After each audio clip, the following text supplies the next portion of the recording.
Hello, we're back. So, welcome back. Or just welcome if you've not come back. This could be the first episode you've ever listened to, in which case, hello for the first time. This is a podcast which is called Chats Over Coffee with My Yoga Teacher, which you'd think was self-explanatory, but I speak to my yoga teacher, Kayla, and I'm Peter, who I do stand-up comedy. She does yoga. Sometimes we talk about the similarities between those things, but it's, usually each episode has some sort of yoga-y type theme that I let her talk about, and then I sort of try and be a smart ass. I think it's sort of relatively good to listen to. I mean, we're playing on. Anyway, for example, this episode we're talking about sun salutations, but it won't just be that. There's some other stuff about pickles and McDonald's parties. So I hope you enjoy it. And yeah, I think I've nailed that. Here's the show. Right now. So cucumbers, right, don't last very long because, they go funny, don't they? Like right. But you can make a cucumber last longer by making it into a gherkin. Okay. So you stick it in the pickling juice, right, and then it gets to live longer. But it shrinks loads. Okay. So you think, how would you feel about the choice? If you were the cucumber, it's like being told, well, you can only live a couple of weeks, or you can live for years, but you've got to be, really tiny. It's like saying to you, well, you're like 5 foot or something. Yeah. It's like saying to you, oh, well, you're only going to live a natural human life of several scores and 20 or whatever it is they say in the Bible, or Abraham Lincoln said that or something, I can't remember. One of the Abrahams said it. So they're like, oh, you can live to 70 years old as your regular height, or you can live to 400 but you only be a foot tall. I'm giving you the choice of the cucumber. It's the pickler's dilemma. Yeah, the pickler's dilemma. Let's see. I might want to be pickled. I don't know. I suppose if I wasn't the only person pickled, it'd be okay. Maybe we'd have a whole pickled community, so it'd be all right, wouldn't it? Yeah, it's a less lonely life, I suppose, in a jar. With other pickles. Yeah, depends if you get on with them. Oh dear.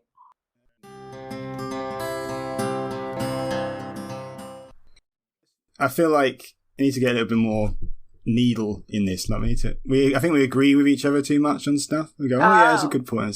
So I think I'm going to read some more stuff about flat Earth theory. Try and convert myself to that, and then we can have an argument next time. We can have an argument about flat Earth.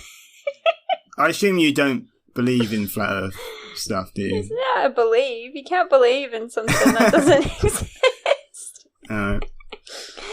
But I'm happy for you to be devil's advocate on that discussion. I'll get back to you because then you're going to join all the Facebook groups for flat earthers. Just hang on YouTube for a bit, and the algorithm puts. I'm sure there was a famous, maybe it was like a basketball player or something. I'm sure it was a famous sports person in America started posting loads of flat Earth stuff. He said it was because he'd seen, he was just watching YouTube, and the algorithm just eventually, it's conspiracy theory stuff on YouTube goes mental. If you watch one thing, and it's not deliberate, it's just the way the algorithm works, I think. Most of those algorithms work that stuff that's shocking or controversial. Because they even said that about the search engines, isn't it? So, depending on where you are in a country, the search engine will pre-predict what you're going to search. But that's not the search for the world, or even the search. Yeah, it's true, that does work, because I remember I was in China once, and I type in Tiananmen Square, nothing comes up. So, that's a joke. That's a joke, because I don't think they even have Google in China. So I'll get back to you on the flat Earth stuff, because I'm sure some smart people believe in it. No, I don't think so. All right. No. Well, okay. But I'm happy to have this chat with you. Shall I prepare a proof as well? I know someone's partner that believes it. Really? Well, I'm not arguing with him. So, very pleasant guy, but I just what not to bring up. No, I wouldn't argue with someone either. I just think you're not open-minded enough to different possibilities. So every class will do sun salutations, won't we? Pretty much, yeah. I guess if you didn't do yoga and you did listen to this, which because you could just think it was a great listen anyway, irrespective of whether you actually do it, you might not actually know what sun salutation is. Yeah. So what would you say it was? Is there a way of succinctly putting that, or I would say it's a combination of, I don't know, I think some people say 11, but I think mine's probably a bit less than 11, but it's a combination of movements that start standing, you move through some poses, and then you come back to standing. So it's like a succinct little set of poses. I like it, or like to use it and like to do it regularly, because I think it's the first thing that people really remember well when they start yoga. Assuming that you can start at that kind of level, assuming that you don't have issues with balance or you're not doing chair yoga or something like that, assuming it's accessible for you to go through a sun salutation, then I feel like it's really nice to do it every class. And it doesn't take long to really remember that. And then that's the first thing people do at home on their own. I haven't heard of people go, oh, I just sit down and pick up random poses out of my brain. It's like, no, what they do is they're like, oh, I got up this morning and it did a couple sun salutations, because the other thing is the sun salutation tends to stretch and open and strengthen the whole body in a very short period of time. So you get just a teeny tiny workout. But what it can do is just wake things up a bit, get out the stiffness, and things like that. Get you moving. Yeah, I guess it's sort of doing something for everywhere, isn't it? I guess you're bending a bit and you're moving most parts of your body, I suppose. Yeah. I mean, the only thing twisting as well in it and stuff. Yes, that's the other thing is obviously. So the other thing is obviously with sun salutations, there are a lot of variations of sun salutations. So the main, there's 3 main variations that you'll see spoken about or talked about or in things, which is A, B, and C. Surya Namaskar A, Surya Namaskar B, Surya Namaskar C. And those are your 3 kind of well-known common ones or whatever, or ones that you might get taught in your teacher training or something like that. But basically anything that you want to do, you can kind of add it to it. So in a sense, there are actually hundreds of variations in a way. Especially if you need to make it more accessible. So you put your knees down or you don't put your knees down, or you bring your hands onto the leg, or you bring your hands up towards the ceiling, or if every single little change is considered a different sun salutation, then there would be a lot. A lot of sun salutations. So it's like the Subway sandwich, isn't it? Yeah, there you go. Have it your way. Have a bit of, is that McDonald's? No. I don't know. I don't go to any of them. Have it your way. Or is that no, it is Subway. I think that is Subway. Is that Subway? Yeah. Okay. Yeah, it's Subway. Obviously, you grew up in America, so but did you ever go to McDonald's for a party as a kid? Parties, maybe a bit. Maybe this sounds a bit weird, but maybe after party. If you've done something, if you've gone to an event and then it's everyone needs to get food, so let's just go to McDonald's and get some food. Yeah, and then you've got a lot of kids there and it's basically a party, but not birthday party style. Not prearranged. You've heard of them though. They do them. Yeah. Though, don't they? Yeah. Yes. Sure, we went to quite a few of them. And I thought that obviously you have these parties at McDonald's where Ronald McDonald might be there or something if you're lucky. Yeah. And stuff. But Burger King is a more expensive restaurant, isn't it? Okay. And I was sort of wondering, is that a cynical thing? Because you can have your party at Burger King when it costs more money because it's a more expensive restaurant. But is that a cynical attempt to try and make the money off parents of kids who are scared of clowns? Because it'd be you've got to spend more money for the Burger King party, but there won't be a clown there. But there won't be a clown, so yeah. So count yourself lucky. Yeah, it's like being gluten free, isn't it? And being charged more, isn't it? Yeah. Unless you get the Hamburglar that turns up. I think kids would probably be exactly. That's him. Good, actually. The Hamburglar for the gluten-free person is the scary thing, actually, rather than the clown. So that's good. That's good, actually. That's called a topper. That's what we call it in the business. The thing, you just put a topper there. So look at that. Anyway, so basically your sun salutation can be anything you want. For the people that don't know what sun salutation is, You stand up, you reach your hands up, you fold down, you touch your toes. One foot steps back, other foot steps back. You go into plank, then you go down onto the belly, you do a little back bend, and then you make your way to your downward dog, which is that upside down V. And then you step one foot forward, and then the other, and then you step back up again. So it's basically like that. Back in the same place, like magic. Back in the same place. Yeah. People know that plank is a press up, top of a press up. I didn't know that. A press up. I wouldn't have said plank was a press up. A press up is when you do a push up, like a press up. It's the top of a push up, though, isn't it? Oh right. Plank. That's the position of plank. Is just. What would you think plank was? I didn't know. Oh right. Okay. Yeah. I've seen if you search plank, sometimes you get a forearm plank. That's not a plank. There's a footballer challenge where you had to hold plank for ages. Like, and they had their hands like that, and they were doing it on their forearms. Yeah, such a long time. But I guess they're professional sports people, so they're gonna. Yeah, I do think that it's not a bad exercise, is it? But I don't like the name. What? Sun salutation. It just makes it sound like I'm, salutating the sun. I don't want to be salutating the sun. Really, just makes me feel, that's just really hippie-ish, isn't it? It's like I'm worshipping. I don't know. I'm not Stonehenge, I've just come to a yoga class. I'm not like. Do you know what I mean? Yeah. It sounds a bit wank, doesn't it? So I had a yoga teacher who told me that she started dating a guy, and his parents were a bit religious or whatever. And she said that when they found out she was a yoga teacher, they were like, "Oh, and do you salute the sun?" And she was like, "Yes." Really confused by it. But I think what they were getting at was it sounds like you're saying, it sounds like you're kind of worshipping the sun. But I mean, there is that does stem from kind of the philosophical kind of connection with nature that yoga has. I mean, pretty much every pose is related to an animal or something in nature. Upward dog, downward dog, mountain pose, tree pose. It's you can tell by the naming. It's related. So your sun salutation, what you'll find is 108 is like a key number there with sun salutations. So traditionally on the solstices and sometimes the equinoxes, you do 108 sun salutations in a row. And you'll have events, especially for the summer solstice, you'll have events where people will be like, right, summer solstice, let's do 108 sun salutations, woo! And some people treat it a bit like, a fitness class. I'm getting to that. You get to that, okay. Sorry, I got all parky on you there. So yeah, 108 sun salutations.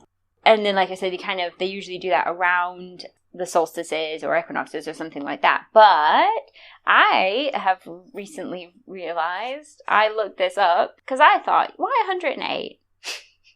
But apparently, and I can verify this as a scientist, the distance between the Earth and the sun is 108 sun diameters. So the width of the sun, the diameter of the sun as a circle from side to side is 108 of those stacked side by side to get from the sun to the Earth. Technically, it's 107.47. So it's actually a tiny bit less. And you do 107 and a half sun salutations if you want to be really specific. But I think at some point someone just decided to round up to 8. Or maybe they weren't quite as accurate as we are now with our distance calculations to the sun. But that might not be completely accurate because that's people that think the Earth is a sphere rather than a disc. Oh, right. Oh, dear. Yeah, which is still up for debate, I think, isn't it? So. I'm not debating. I'm not sure we can have this debate. Are you no platforming me? So. Oh man, I can't have. Okay.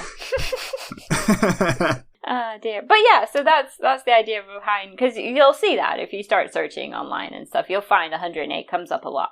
But I think the numbers there, there is a lot of what's it? Mystics in numbers, or numbers and mystics and stuff like that kind of connection between numbers and nature and how things work and stuff like that. It's very you can find books.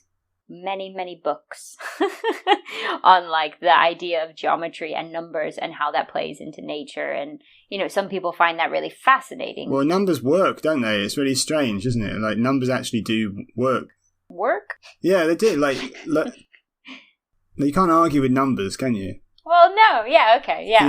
You know, in terms of like mathematical theorems are like basically the only things that are 100% provable. Yeah. I remember someone at school telling me this in the most ridiculous way possible. He said, "There's hardly anything you can prove is true," and I'd say like really obvious things that everybody kind of knows. They're just stuff like, oh well, we breathe out carbon dioxide, or breathe in oxygen. Yeah. And his answer to everything was, well, how do you know that's true? Because maybe an alien has come down and told you that in your head. And I was like, that was his answer to everything. It was just like, maybe an alien's tricked you into thinking things. And I sort of thought, like, well, that's not, I don't know, like, I don't think he did particularly well in the Oxford debating club, but I sort of see the point to an extent. Because I know that there's very few absolutely 100% provable things, and science is always just like, science doesn't ever prove things, it disproves things. I think that's I would agree with that. So it's always like, there can be like 99.99% certain of things, like a lot of the time, but they can't say, but mathematical theorems are the only things that sort of work 100% of the time, I think. So you can't argue with numbers. No, I like it. Yeah, that's right. I would agree with that. So that's kind of the idea behind the numbers is I think way back when we first started doing all this kind of thing, like probably even before the Greeks and stuff, we made that connection that nature and numbers worked well together, and there was a lot there. And so now you can find like mystic books on the connection and maybe how that connects with other things that we can't see or don't know or whatever. I'm not an expert on that number mysticism because I haven't actually read very much on that at all. I know it's very similar to the because when you write stuff and things like there's numbers that come up like a lot, like 3, 7 come up a lot in terms of like in comedy. If you write a joke, it's often like the rule of 3 you say. So you'd say like, oh, so and so happened, and that was something and something, and the third thing's the punchline. So dreadful example of me just saying something 3 times, but the third thing is rhythmically the thing that when the joke comes in. So if you're saying, oh, this happened to me, like I was on the bus and then there was a normal thing and a joke thing, that's the that's the rule of. And then there's 7 comes up a lot because there's like 7 brides or 7 brothers, 7 dwarfs and 3 musketeers. I think 12 comes up a lot. 12 disciples, 12 days of Christmas, 12. I don't know. Like, just the mind likes those numbers. Yeah. So if you look, probably a lot of it comes from mythology and stuff. You look into that. And like, I'm no Jordan Peterson, but I'm sure that like I find that they make their way into the psyche somehow. So because there's all those things as well, like the way ferns grow and spirals, and then the mathematical like shape and stuff, and how that will like perfectly match other things. Those kind of like coincidences, you might call them, but they're not coincidences because that is how nature works. That's how physics works. That's how things move and grow and stuff like that. That there's mathematics behind it all that makes sense in a way. But I find that it's interesting. But I think sometimes people try to apply a sort of spiritual aspect to it that might not be there. Not that I'm saying that there isn't something going on, but I'm just saying because you can't 100% prove exactly. So, but I mean, but sometimes that can be quite nice to think that there may be, people. What's to say, like, the force of gravity, and how that works. Who's to say that that's not quite a comforting force, or giving it kind of like a feeling? We think of these things as being very, very physical, very, in a sense, very tangible. You pick something up, you drop it down, we say it's gravity, But what's to say that someone wouldn't find that, like, nice? Well, it's reassuring that it's always there, you mean? Yeah. You can't rely on your friends or your family, but gravity's always there for you, ready to catch you when you fall. But you know what I mean. I just mean, like, I feel like maybe that's not something I've heard before, that people necessarily associate feelings with gravity. But I mean, like, I feel like maybe that is the idea, that they found this kind of connection in nature through numbers and things, and then they associate it with something emotional or spiritual, or however you want to think about it. And that's not necessarily a bad thing. That can be quite comforting and quite nice. But that's not to say that it has a persona or an entity of itself. It can just be like quite a nice thing to know that it's there, you know. Well, like a rainbow. Like it's always going to be there. It's always going to work. Like, I did a paper last year, and the question around it was like, in the end, who wins, gravity or, you know, because it was talking about, or not, but it was talking about like supernova explosions and the death of stars and what actually counts as death for a star and when does it finish and all of this, and gravity around stars and stuff like that. And we know that based on the size of the star, its death will be different based on how much mass it has. That in the end, gravity always wins. That was my conclusion at the end of the paper, that in the end, no matter how it works out, in the end, everything always collapses in because it spreads out and then it just collapses in different areas and puddles and stuff like that as it pulls together. So I get to the bookies now. And put your money on gravity. But I just think like it's kind of interesting, you know, when people associate that feeling with a force in a sense. I think it's kind of cool, but I think that's where some of the really old things like your sun salutations and like doing things during the solstices, like you're saying, oh, it's hippie, I'm not Stonehenge. Well, maybe you should be. I don't know. I've been to Glastonbury, not during the festival. I did a gig in the actual town of Glastonbury. Yeah. Have you ever been there? No, I haven't. You can tell there's a lot of crystal healing and all that stuff, and like all this. I'd like to do that gig again. It's good. Yeah. It's just fucking miles away to go for one. Yeah. I did that before I think I was driving, but I think at the time I was like, because I could stay overnight, so I ended up getting a bus all the way to Bristol from Leeds, got the mega bus. Right. And then you get a bus from Bristol all the way to Glastonbury. It takes nearly 2 hours. You get to see Wells though, which is quite a nice city, just to see from the bus. Yeah, just see. So it's just a day's journey, like there, and then a day's journey back. And you think, well, I suppose it's a job, but it's I got free chips out of it as well, I think. So. That's nice. Yeah. So, right. Well, that's enough about sun salutations, don't you think? Or do you, yeah, I think that basically covers everything. I mean, there's nothing specifically beneficial in terms of like your physically. Like, I would say that. Yeah, I would say that. If you don't have time to do yoga, do a sun salutation, because the only thing that it doesn't really cover are side bends, so going left and right with the spine.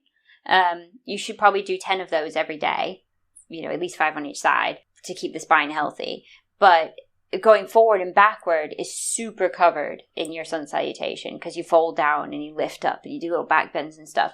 And if you are somewhat familiar with your own practice a little bit already, you can tailor it so that if you're having back pain or something and you know that's from sitting too much or something like that, you know it's from something like that, you can make a point to make sure that your sun salutation is strengthening and is not less about the stretch and more about like waking up the muscles and getting them strong. And I would say, like, if you don't have time to do a full yoga class, try to do just a few sun salutations because you'll seriously benefit from it. I think sometimes people think like, oh, well, if I don't get hot and sweaty, I'm not getting anything out of it. And then you have the opposite argument that's like, oh, but you don't have to get hot and sweaty to, you know, have the mental benefits of being a little bit more relaxed and a little bit less stressed.